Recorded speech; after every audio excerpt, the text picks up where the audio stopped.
ইমরান খানকে ক্ষমতাচ্যুত করেছে খোদ যুক্তরাষ্ট্র। এটা এতদিন রিউমার থাকলেও এবার প্রকৃত অর্থ তথ্য বেরিয়ে আসলো। আসসালামু আলাইকুম, আমি মনিরুজ্জামান। মার্কিন সংবাদ মাধ্যম ড্রপ সাইট একটি প্রতিবেদন প্রকাশ করছে বা একটি নথি প্রকাশ করছে, যেখানে তারা দেখিয়েছে যে পাকিস্তানের ক্ষমতায় থাকা তেহরিকি ইনসাফ বা ইমরান খান তাকে ক্ষমতাচ্যুত করেছে খোদ যুক্তরাষ্ট্র এবং যুক্তরাষ্ট্রের প্ল্যানে এমনটা হয়েছে। এখানে দাবি করা হয় যখন ইউক্রেন এবং রাশিয়ার যুদ্ধ শুরু হয় ঠিক সে সময় ইমরান খান নিরপেক্ষ ভূমিকা পালন করছিল এবং যেটা ওয়াশিংটনের পছন্দ হয়েছিল না। শুধু তাই না, ঠিক সেই সময় ইমরান খান রাশিয়া সফর করছিল এবং পুতিনের সাথে বৈঠক করছিল, যেটা মোটেও ভালোভাবে নেয়নি ওয়াশিংটন। এবং যার ফল প্রেক্ষিতে তারা এটা থ্রেট মনে করে বা অখুশি হয়ে তারা কি করে, ইমরান খানকে ক্ষমতাচ্যুত করার একটি প্ল্যান করে।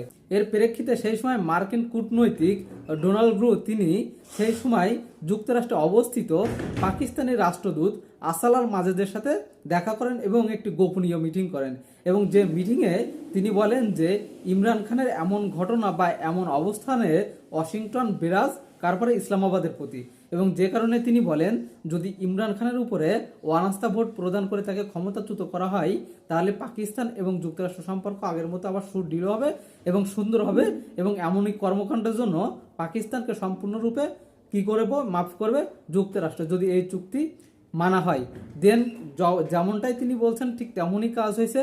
পরবর্তীতে দেখা যায় যে পার্লামেন্টের সংসদ সদস্যরা ইমরান খানের উপরে অনাস্থা ভোট প্রদান করে এবং ইমরান খান সহ তেহরিকি ইনসাফ এই দলটিকে কি করা হয়, ক্ষমতাচ্যুত করা হয়। এবং ক্ষমতাচ্যুত করে কি করা হয় যে নেওয়াজ শরীফের দলকে ক্ষমতায় আনা হয়। এবং সে সাথে শুধু ইউক্রেন যুদ্ধই জড়িত না, সাথে আফগানিস্তানের যুদ্ধও জড়িত। ইমরান খানের জন্যই আফগানিস্তান থেকে পালাতে বাধ্য হয় খোদ মার্কিন যুক্তরাষ্ট্রের বাহিনী। এবং তারা চাইছিল যে আফগানিস্তানের যুদ্ধ তারা কন্টিনিউ করবে পাকিস্তানের বেস ব্যবহার করে, কিন্তু সে সময় পাকিস্তান সেটা অনুমতি দেয়নি বা ইমরান খান সেটি অনুমতি দেয়নি। সুতরাং এই দুইটা কারণেই মার্কিন যুক্তরাষ্ট্র পাকিস্তানের উপরে ক্ষিপ্ত হয় এবং ইমরান খানকে কি করে, ক্ষমতাচ্যুত করে তাদের ইচ্ছা বা তাদের মত অনুযায়ী প্রধানমন্ত্রী বসায়। সুতরাং যুক্তরাষ্ট্র এটা খালি পাকিস্তানে করে না, এটা তারা প্রত্যেকটা দেশেই তাদের ক্ষমতা বা পাওয়ারও বলে তারা এমনটাই করে থাকে।